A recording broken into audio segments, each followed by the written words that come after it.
Hello and welcome to the Wearing Hats Say Things podcast, the podcast where even a pandemic can't stop us from wearing hats on our heads. That is right, I'm Connor Calthrop as always. How are you doing? Hope you're good. Hope you're keeping safe and well in this pandemic. First of all, I just want to say thanks to everyone so far who has listened to our first video with Sam Stothard and our also second video that came out a couple of days ago. But more for the first video because we've had, it's been out for longer, so we've had a few comments and people have messaged us and it's been really positive, so thank you so much for that and thank you for your support. This is going to be a new mini-series that I'm filming now called Hats Indoors. Ronan started his own mini-series called The COVID Chronicles. Go and check it out. He's released a few episodes already. They're on SoundCloud, not on YouTube. The link for that should be on our Facebook and our Instagram pages, so do go and check him out. As he documents himself every day, or not every day, but most days, sort of there and around every couple of days, probably on average. But yeah, this mini-series is Hats Indoors, sort of playing on the fact that we're having to stay indoors at the moment and that I sadly can't film with my hat-wearing partner in crime, Mr. Ronan Gaffney, as we are self-isolating like everyone else should be right now to try and protect our NHS and do our bit to keep people safe. And speaking of NHS, I have got a guest on with me today. Would you like to introduce yourself? Hello, hi, I'm Connor's mum, and I'm a healthcare professional, so Connor wanted something from my perspective today. I forced her on the show. I forced her on. I didn't force her on, but I said I thought it'd be really good if she would come on today and talk about things, how the NHS is coping at the moment and what it's like to be working on the front line. We will get into that a little bit later on, a few different things, and I'll be quizzing my mum as well and getting her opinion on if you think the guidelines are fair, if you think they should be more strict, or if there's certain things you would implement if you were in power, that sort of thing, as well as what it's like to have actually maybe had the illness. We've both been quite ill the last week. Mum, you were ill last weekend, was it? Last weekend, and I was ill pretty much this whole week. I've just really recovered to a point where I can film properly this podcast. So yeah, it's been not very nice. It's not a nice illness to get, but I guess like getting ill with anything really. But But we've been the lucky ones. Yeah. And it's important to remember that most people who have the COVID virus are not seriously unwell, although it's not pleasant. You feel really unwell because you may have a high temperature, you may have a nasty persistent cough, you might have a nasty headache, which in fact was probably the worst thing for me. Yeah, same. Possibly absolutely caused by the high fever, which was more than 39 degrees in my case for a few days. But I didn't have that awful shortness of breath that a minority of people get and become very ill with. I'll tell you what, actually, though, you did have... I remember when you came down the stairs once and you were, like, out of breath. And even though, obviously, you were saying that we're the lucky ones, we didn't have it that bad, that shortness of breath, like, that kind of says how bad it is, I guess, or how it can be. That even you going down the stairs, you were short of breath, so someone else, elderly, who is a lot worse off and might not be as fit and healthy as us, that is how serious it is, really. So we'll be going on to that more. We'll talk about sort of us being ill and how we've coped. But before we get into that, there's something we always do on this show. I asked you to wear a hat before you came on here, or you pretty much aren't allowed to film this podcast. That's how we do it here. So can you explain what hat you are wearing today? Yeah, so I've got a purple hat, which actually belonged to my dad, who sadly is no longer with us, but he was a great cricket fan. So this is a sort of pork pie hat, which says, what does it say? World... It's a sun hat. But it's like a world cricket hat. And it's also got a Marie Curie daffodil on it. So presumably some of the funds raised when he bought this hat went to Marie Curie Foundation. So yeah, I think he'd approve. It's a gorgeous day today, so it would have been a perfect day for cricket. Yeah, it is a beautiful day. It's quite sad in a way that the weather is such sod's law, isn't it? That it's so nice outside, yet we can't sort of go and enjoy it to its max. But that's it. That's life. Yeah, that's what you got to do, unfortunately. It helps looking out the window at this lovely blue sky. Yeah, definitely. Do you think it's definitely a positive, isn't it? Oh, Definitely makes it easier every day if it's really nice weather. If it's raining this whole time, I don't know. It's annoying that we can't go out and enjoy it, but at the same time. Yeah.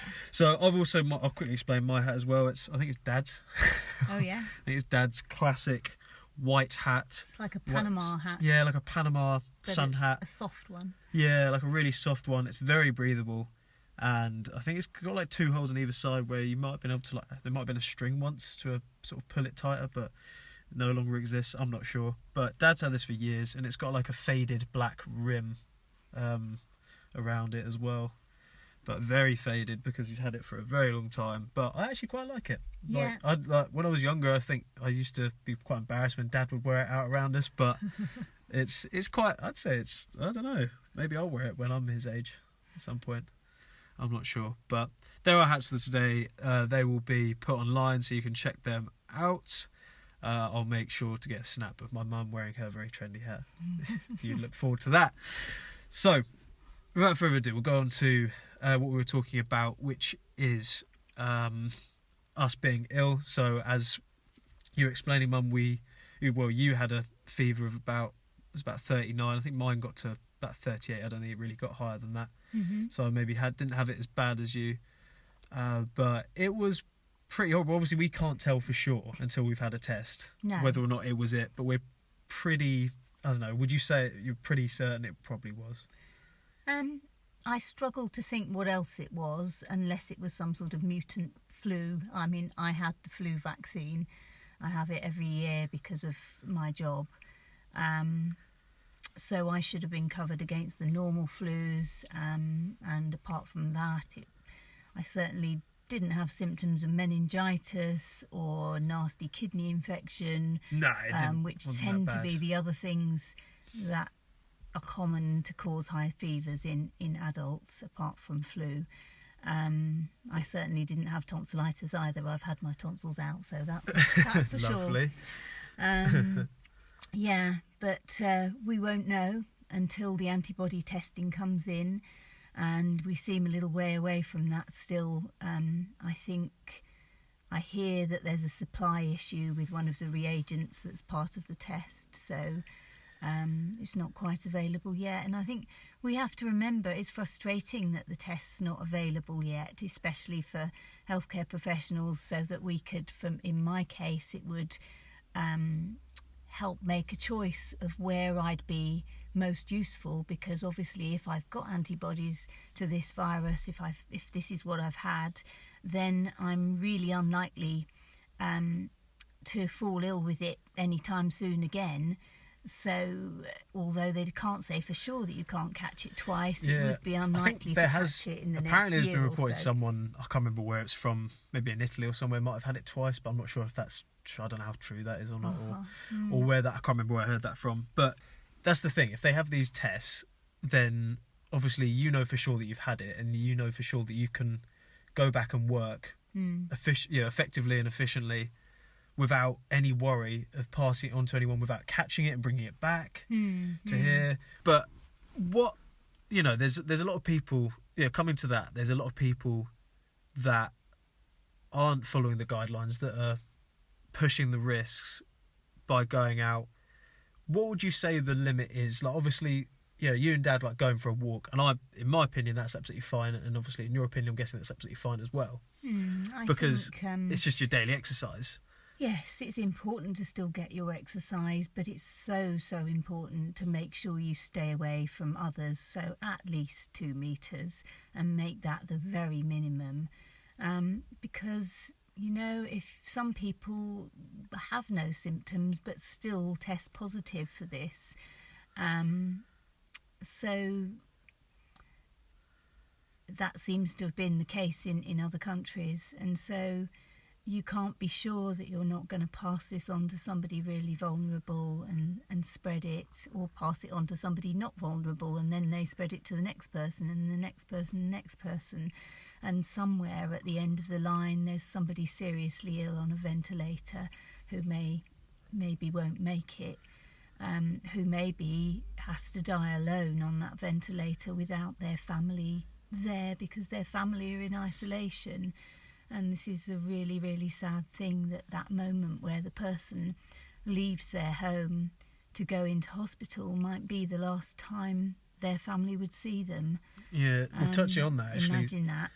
Yeah, it does suck. Like, touching on that, I've sort of seen loads of people doing different posts about why it's so important to a lot of nurses. Actually, I've seen on Facebook and on Instagram, online, on Twitter, all really encouraging people. They have to stay at home. This isn't fair on them. We're going out. We're risking our lives.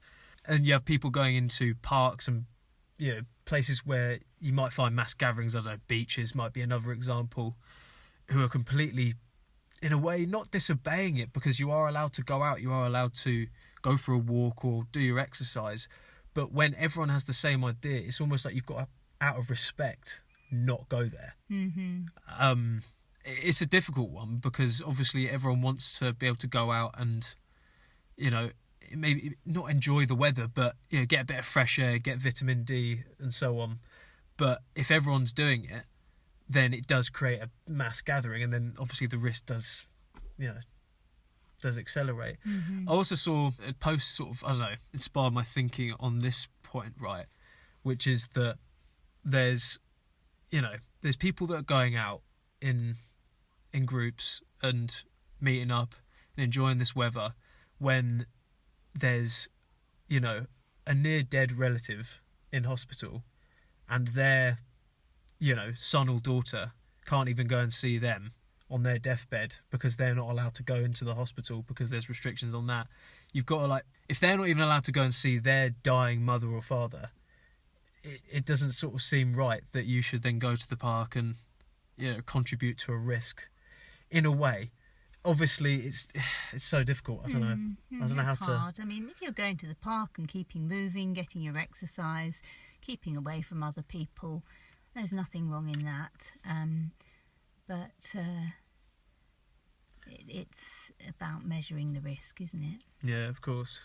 Okay, so if you had, with these guidelines, would you change anything then that they've put in place? So, would you make it stricter? Would you even make it more lax in some ways? Would you put into place certain things with supermarkets or something like that they haven't already done? What would you do? It can get difficult in supermarkets sometimes. I've noticed, people really try hard, but, you have to sometimes pass people with your trolley, and the aisles are not so wide. But I think, again, it's just a matter of looking around you, noticing where other people are, hanging back if necessary, giving the other person the benefit of the doubt as to what they're doing if they're kind of lingering somewhere, and just being a bit patient, which is maybe something we could all do with learning. We're so used to being impatient in this real rushed Western existence. Maybe that's a lesson we're all learning right now. Yeah, no, I've experienced firsthand, people being really impatient outside shops. There was a guy, I remember me telling you about this the other day, there was a guy outside Tesco Express when I was grabbing a couple of bits, and he had to wait in the queue, and he got really close to this woman, and this woman was sort of, this is the queue, and he said, yeah, I know. And she was like, well, why aren't you, giving me the space, being 2 meters back? And then he, went off on this rant, oh God, why is everyone overreacting? It's so stupid and all this. And it's just people like that aren't taking it seriously. And this poor woman just didn't really know what to do. I think she felt a bit like, she was like, I wish I didn't say anything. But there's just people getting caught up in the moment, or getting caught up in everything a little bit too much. And that it's important not to get caught up, I think. Mm-hmm. Because it's so easy to, with it being such a, I guess, not a negative time, but very, a very difficult time and a weird time for a lot of people, and you've got to just try and keep pushing through and get clean on the other side. Going back, Mum, to your job in the NHS. Mm-hmm. So obviously we as a society have had to adapt and change a lot of our ways and our day-to-day life every day because of everything that's going on. What about at work? What about in the NHS? Because it isn't, I'm sure there's different procedures and things that make it a lot longer when you're seeing patients or going from one patient to the other, where usually you just see one and then you'd see the next one. Like, how's it working? Yeah. Well, there's always a certain amount of hand hygiene goes on anyway between patients, but just lately it's longer and more than usual, and we are putting gloves and aprons and masks on before we see each patient now. So yes, it does add a little bit between times, and then we're cleaning the room, wiping things down, wiping our equipment down between patients. We're only seeing the patients face to face that we feel we can really make a difference to. So our work's changed an awful lot. We're doing much more work over the phone, which feels a little bit uncomfortable to us because we like to see people face to face and talk to them, pick up on their non-verbal communication as well. Yeah, exactly. It's a lot easier to communicate with someone when they're there face to face and get the gist of their problems. Yeah, see what they look like, see if they're out of breath. You can hear a certain amount on the phone, but you really have to get used to assessing people in a whole different way. Yes, which we're all learning rapidly, a new skill set, and it's changing every day. Every day there's new guidelines, more to read, more that people are learning about this monster of a disease. So yeah, it's quite exhausting just keeping up with all that change all the time. Well, yeah, it's more, I guess it's not just stressful at the moment because of like the influx of people for nurses, all around the country that are coming in and making it more stressful, but also because of the changes that they're having to adapt to themselves in work, it's making it a lot more stressful because they've got to abide to all these different rules and regulations that have come in. Yes. And that's also making it stressful for them. By the end of the day, they're tired out because it's like they've had to learn like a whole new sort of what do you call it, a whole new I can't think of the word, set of guidelines which are changing day by day. I was lost for words there, but so you'll learn something and then the next day it's changed, parts of it have changed, and you've got to relearn it again, because knowledge is growing all the time. And so what was a good thing to do yesterday, there might be a better thing to do today. So we're doing that. Also, healthcare professionals have got their own families and their own problems. They've got people that might be ill at home or in hospital that they're worrying about too. So they've got that added stress as well. For instance, Connor's nana, she's in a care home in a different part of the country, and we've just heard that care home has at least one person who has tested positive for the COVID virus. So we're all really worried about my mum, his nana now, who's very frail and wouldn't stand much of a chance if she got this thing. Of course, it is worrying to hear, especially when you're told that, and because of how quickly this virus is spreading. And I heard about one care home up in Glasgow which they had like 13 people, obviously all with underlying health conditions, because most people in a care home do have underlying health conditions. There's like 13 of them died. 2 of the nurses from there I think are in hospital. It's just and it does worry you because obviously you see how fast it can just spread and wipe out like I don't know how many people would have been in that care home, but wipe out a certain percentage of it. At the moment, the percentage, I think in the UK, is like nearly it's close, coming up to 10% of people have died from it or something like that. I was seeing. So it is interesting to see how much this is spreading compared to like a few weeks back. I remember when, even like maybe a month ago, possibly when, you know, the first signs of it were coming into the UK and people were going like, God, bloody hell, like all these people buying, you know, overstocking on hand sanitizer, which obviously was pretty ridiculous. People bulking and buying toilet roll and all that kind of bollocks. But, you know, then you kind of, a few weeks later, you think like, God, like this actually is this is a worldwide pandemic. This is serious. Yeah. Like, this is serious.